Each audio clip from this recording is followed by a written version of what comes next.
तो आज हम सीख रहे हैं इसके ऊपर माइक्रोसॉफ्ट पावर पॉइंट के ऊपर कि किस तरह से हम माइक्रोसॉफ्ट पावर पॉइंट को यूज़ करके एक फ़ोटो एल्बम तैयार कर सकते हैं और बहुत आसानी से किस तरह से उसको बनाया जा सकता है और उसको कैसे इस्तेमाल किया जा सकता है।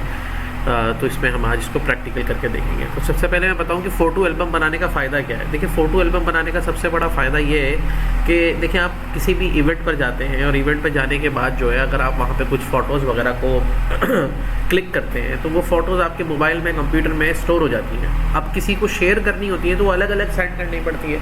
तो उससे बेहतर है कि हम उसका एक एल्बम बना दें, यानी कि उन सारे फ़ोटोज़ को किसी एक फ़ाइल में कन्वर्ट कर दें और जब भी किसी को शेयर करनी हो हम उसी से कर सकें। तो इस काम को करने के लिए सबसे पहले आप कुछ इमेजेस को अपने किसी फ़ोल्डर में स्टोर कर लें। जैसे मैंने यहाँ पे कुछ इमेजेस को यहाँ पे एक फ़ोल्डर में स्टोर किया हुआ है। यहाँ पे ये सारे इमेजेस आपको नज़र आ रहे हैं। तो वो जो भी इमेजेस हैं जिनको आप एल्बम में ऐड करना चाहते हैं उनको आप एक फ़ोल्डर में डाल लें, कोई भी फ़ोल्डर में डाल सकते हैं, ठीक है। उस फोल्डर में डालने के बाद आप इंसर्ट में जाएंगे। इंसर्ट में जाने के बाद यहाँ से आप क्लिक करेंगे फ़ोटो एल्बम के ऊपर और यहाँ से आपको एक मिलेगा न्यू फ़ोटो एल्बम का ऑप्शन। जैसे ही आप इस क्लिक करेंगे इस फ़ोटो एल्बम के ऊपर तो ये एक विंडो आपके सामने खुल जाएगी। इस विंडो पे जैसे ही आप क्लिक करेंगे और क्लिक करने के बाद जैसे ही आप फाइल ऑन डिस्क पे क्लिक करेंगे तो यहाँ से आप आएंगे उस फोल्डर की तरफ डॉक्यूमेंट्स में और डॉक्यूमेंट से क्लिक करके उस फोल्डर पर आएंगे जिसका नाम हमने रखा था लेटेस्ट और उसमें चले जाएंगे। तो उसके अंदर हमें जो भी फ़ोटोज़ हैं वो हमें यहाँ पे नज़र आ जाएंगे। अब उसमें जो फ़ोटोज़ हमें नज़र आ रहे हैं, हमारी मर्ज़ी है हम सारे सेलेक्ट कर लें या फिर हम जो अपनी मर्ज़ी के चाहते हैं वो सिलेक्ट कर लें। सारे सेलेक्ट करने हैं तो Ctrl+A दबाएँ अपने कीबोर्ड से तो ये सिलेक्ट ऑल हो जाएगा। और अपनी मर्ज़ी के सिलेक्ट करने हैं तो फिर आपने क्या करना है, जो जो फ़ोटो सेलेक्ट करने हैं उनके लिए एक फ़ोटो को सिलेक्ट करें, फिर कंट्रोल का बटन दबा के होल्ड करें, फिर दूसरे फ़ोटो को सिलेक्ट करें, फिर तीसरे फ़ोटो को सिलेक्ट करें, फिर चौथे फ़ोटो को सिलेक्ट करें, फिर पांचवें फ़ोटो को सिलेक्ट करें, फिर छठे फ़ोटो को सिलेक्ट करें, फिर सातवें फ़ोटो को सिलेक्ट करें। इस तरह से आप मुख्तलिफ़ फ़ोटोज़ को अलग अलग करके भी सिलेक्ट कर सकते हैं बाय प्रेसिंग कंट्रोल की। लेकिन मैं भी सारे ही ले रहा हूँ तो Ctrl+A दबा दिया और इसको मैंने इंसर्ट कर दिया। जैसे ही आप इसको इंसर्ट करेंगे तो ये सारे फ़ोटोज़ को एक ऑर्डर में रख देगा, यानी कि उनको एक 1 2 3 4 5 6 7 8 इस तरह से एक ऑर्डर दे देगा, जिसपे 1 नंबर पे ये फ़ोटो है, 2 पर ये फ़ोटो है, 3 पर ये है, 4 पर ये है, 5 पर ये है, 6 पर ये है। इस तरह से ये फ़ोटोज़ को रखेगा। आपकी मर्ज़ी, अगर यहाँ से भी किसी फ़ोटो को एलिमिनेट करना चाहें, डिलीट करना चाहें तो उस फ़ोटो को यहाँ पर चेक लगाएं और उसको यहाँ से रिमूव कर दें तो वो इस लिस्ट में से गायब हो जाएगी। अब इसी तरीके से अगर ये फ़ोटो पहले नंबर पे आ रहा है और ये फ़ोटो दूसरे नंबर पे आ रहा है, इस फ़ोटो को आप पहले नंबर पे करना चाहते हैं तो उसका तरीका ये कि इस पर चेक लगाएं और इसको अप कर दें तो ये फ़ोटो पहले नंबर पर आ गया और दूसरा फ़ोटो दूसरे नंबर पर आ गया।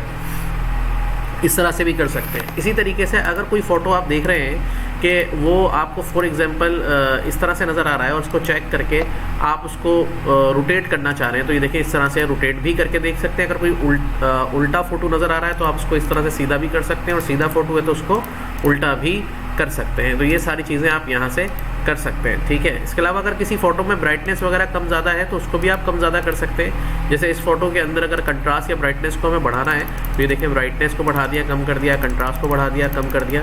तो ये सारी चीज़ें भी हम यहाँ से उसको सेलेक्ट करके कर सकते हैं। इसी के साथ अगर all picture with black and white करना है, सारे फ़ोटोज़ को ब्लैक एंड वाइट करके देखना है तो यहाँ से आप उनको ब्लैक एंड वाइट भी कर सकते हैं by check on this text box, ठीक है। इसके बाद अगर आपको किसी फ़ोटो के बाद टेक्स्ट बॉक्स ऐड करना है तो न्यू टेक्स्ट बॉक्स पे क्लिक कर दें। उस फ़ोटो के बाद एक टेक्स्ट बॉक्स भी ऐड हो जाएगा, यानी कि उसमें कुछ टेक्स्ट आपको लिखना है तो वो भी आप यहाँ से ऐड कर सकते हैं। अच्छा, इसके अलावा अब आती है बात कि ये फ़ोटो हमें स्लाइड के ऊपर कैसे दिखाई दे। तो यहाँ पर आप देख लें कि ये आपकी पूरी एक स्लाइड है और ये जो तस्वीर बनी हुई है इस पर ये तस्वीर नज़र आ रही है, यानी कि एक स्लाइड पर एक फ़ोटो दिखाई देगा। आप इसको चेंज कर सकते हैं, यहाँ से 1 पिक्चर पे रख सकते हैं। तो ये देखिए ये आपकी स्लाइड है और स्लाइड के सेंटर में एक पिक्चर आ रही है। अगर आप इसको चेंज करेंगे 2 पिक्चर पे तो ये देखिए ये आपकी स्लाइड है और इस स्लाइड के बीच में 2 फ़ोटोज़ आ रही हैं। अगर आप इसको चेंज करेंगे 4 पिक्चर्स पे तो ये एक स्लाइड पे 4 फ़ोटोज़ को अरेंज करेगा। अगर इसी तरीके से आप 1 पिक्चर विद टाइटल करेंगे तो बीच में एक फ़ोटो आएगा और ऊपर उसका एक टाइटल टेक्स्ट लिखा हुआ आ रहा होगा जो आप अपनी मर्ज़ी से लिख सकते हैं। इस तरह 2 पिक्चर विद टाइटल है, 4 पिक्चर विद टाइटल है, जैसे आप चाहें कर सकते हैं। मतलब कहने का ये है कि आप सादा तौर पे 1 पिक्चर, 2 पिक्चर, 4 पिक्चर लगा सकते हैं और फिर 1 पिक्चर टाइटल के साथ, 2 पिक्चर टाइटल के साथ और 4 पिक्चर भी टाइटल के साथ लगा सकते हैं। और अगर फिट ऑन स्लाइड कर देंगे, फिट टू स्लाइड कर देंगे तो पूरा इमेज इस पूरी स्लाइड को कवर करके उसके ऊपर फिक्स हो जाएगा। अब डिपेंड करता है कि आप कैसे चाह रहे हैं। चले हम 2 फ़ोटोज़ लगा लेते हैं और विद टाइटल लगा लेते हैं। अभी कह रहा है कि जो फ्रेम बनेगा, पिक्चर्स का जो फ्रेम बनेगा ये किस तरह का, उसके शेप बता रहा है कि रेक्टेंगल तो ऑलरेडी है, राउंडेड रेक्टेंगल हो तो उसके कोने गोल हो जाएंगे, अगर सिंपल फ्रेम ब्लैक करेंगे तो साइड में ब्लैक बॉर्डर आएगा, अगर इस तरह से कंपाउंड करेंगे तो पिक्चर बीच में और फिर ब्लैक बॉर्डर आएगा, ग्रे बॉर्डर आएगा और सॉफ्ट एजेस के साथ इस तरह से नज़र आएंगे। मैंने सॉफ्ट एजेस वाला ले लिया। और अगर आपके पास कोई थीम इसमें पहले से मौजूद है, जो पावर पॉइंट की थीम इस पर डाउनलोड की हुई है, उनमें से थीम पहले से कोई लेना चाह रहे हैं तो यहाँ से वो थीम भी सेलेक्ट की जा सकती है। लेकिन नहीं है तो कोई बात नहीं, आप बाद में भी थीम इस पर अप्लाई कर सकते हैं। इस अरेंजमेंट के बाद जैसे आप क्रिएट करेंगे तो माइक्रोसॉफ्ट पावर पॉइंट आपके लिए एक फ़ोटो एल्बम उसी तरतीब पर डिज़ाइन कर देगा जो आपने इसके अंदर बनाई है, और वो एक नई प्रेजेंटेशन के अंदर होगा। इसके बाद ये देखें सारे फ़ोटोज़ इसने कितनी खूबसूरती के साथ इस पर अरेंज कर दिए हैं। ठीक है, अब हम इस फोटो एल्बम को सेव कर लेते हैं अपने कंप्यूटर में। तो यहाँ से गए हम सेव पे और यहाँ से गए मोर ऑप्शंस में और यहाँ से हमने क्लिक किया ब्राउज पर और फिर हमने जहाँ सेव करना है उस फोल्डर में चले गए और वहाँ जाने के बाद हमने इसको सेव किया।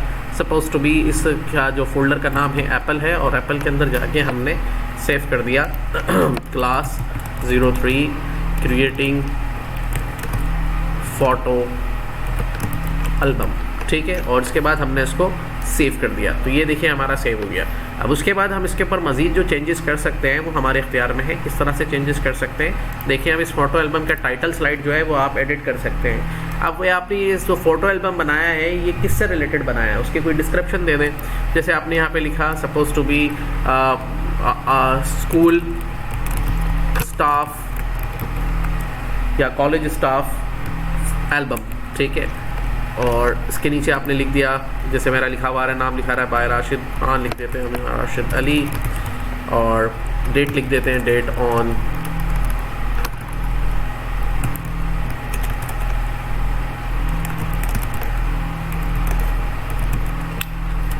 ठीक है। तो ये चीज़ हम इसमें ऐड कर सकते हैं और भी कोई तफसील अगर आपने इसमें ऐड करनी है तो वो भी आप इसके अंदर ईजीली ऐड कर सकते हैं। ये हमने इस पर डाल दिया। इसका फ़ॉन्ट वगैरह मैनेज करना है तो यहाँ से आप इसके फ़ॉन्ट को थोड़ा सा मैनेज कर सकते हैं और ये आपको इस तरह से नज़र आने वाला है। ठीक है, तो ये देखें इस तरह से बन गया। अब आते हैं इसके ऊपर अगर हमें कोई थीम चेंज करनी है तो डिज़ाइन में जाएंगे, हमारे पास बने बनाए काफ़ी सारे थीम्स हैं यहाँ मौजूद हैं।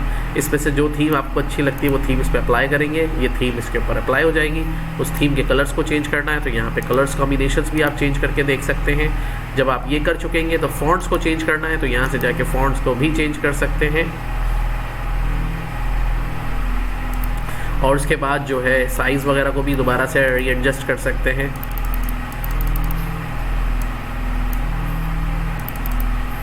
ठीक है, तो ये देखिए इस तरह से हमने अरेंज कर दिया। इसके बाद अगर हमने इसके ऊपर ट्रांजिशंस लगानी है तो हम अपनी मर्ज़ी की ट्रांजिशन ले सकते हैं। लेट सपोज हम ये वाली ट्रांजिशन लगा देते हैं इसके ऊपर, या हम ये वाली ट्रांजिशन लगा देते हैं। और अगर सब पर एक जैसी ही ट्रांजिशन लगानी है तो आप एक ही ट्रांजिशन सेलेक्ट करें, उस ट्रांजिशन को अप्लाई टू ऑल कर दें तो सारी स्लाइड्स के ऊपर वही ट्रांजिशंस अप्लाई हो जाएंगी। लेकिन आप अलग अलग ट्रांजिशंस लगाना चाहते हैं तो फिर आपको थोड़ी मेहनत करनी पड़ेगी, एक एक स्लाइड को सिलेक्ट करना पड़ेगा और यहाँ पर आप जो है फिर एक स्लाइड इसको अलग दें, फिर इसको सेलेक्ट करें, फिर इसको अलग ट्रांजिशन दें, फिर इसको सेलेक्ट करें, फिर इसको अलग ट्रांजिशन दें, फिर इसको सेलेक्ट करें, फिर इसको एक अलग ट्रांजिशन दें। तो इसमें थोड़ी मेहनत ज़्यादा लगेगी और ये फिर इस तरह से बनेगा। अच्छा, एक और तरीका है कि अगर आप चाहते हैं कि मैं सब पर अलग अलग ट्रांजिशन ना दूं लेकिन माइक्रोसॉफ्ट पावर पॉइंट खुद से सबको अलग अलग ट्रांजिशन दे दे, तो उस सूरत में आपको पहली स्लाइड पर रखकर यहाँ से लेना है रैंडम इफ़ेक्ट। क्या करेगा, पावर पॉइंट खुद तमाम स्लाइड को अपनी मर्ज़ी से अलग अलग ट्रांजिशंस देगा, वो हमारे इख्तियार में नहीं होगा। ये मैंने लिया रैंडम और यहाँ से मैंने कहा अप्लाई टू ऑल। और अगर अब ये फ़ोटो एल्बम जब हम स्लाइड शो पे चलाएंगे तो ये हमारे उस पर चलेगा क्लिक के ऊपर, और मैं चाहता हूँ कि ये ऑटोमेटिक हो जाए, मतलब मैं स्लाइड शो पे क्लिक करूँ और मैं इसको हैंडल नहीं करूँ, ये ऑटोमेटिक चले। तो फिर हमने और माउस क्लिक पे से चेक हटाना है और क्लिक लगाना है आफ्टर पर और इसके बाद टाइम सेट करना है 1 सेकेंड, 2 सेकेंड, 3 सेकेंड, कितने सेकेंड कौन सी स्लाइड स्टे करे। तो अब मसला ये है कि अगर 3 सेकेंड हम इसको रखते हैं और हम चाहते हैं सारी स्लाइड्स 3-3 सेकेंड ही स्टे करें तो हमारे पास बहुत आसान सोल्यूशन है, हम क्या करेंगे अप्लाई टू ऑल।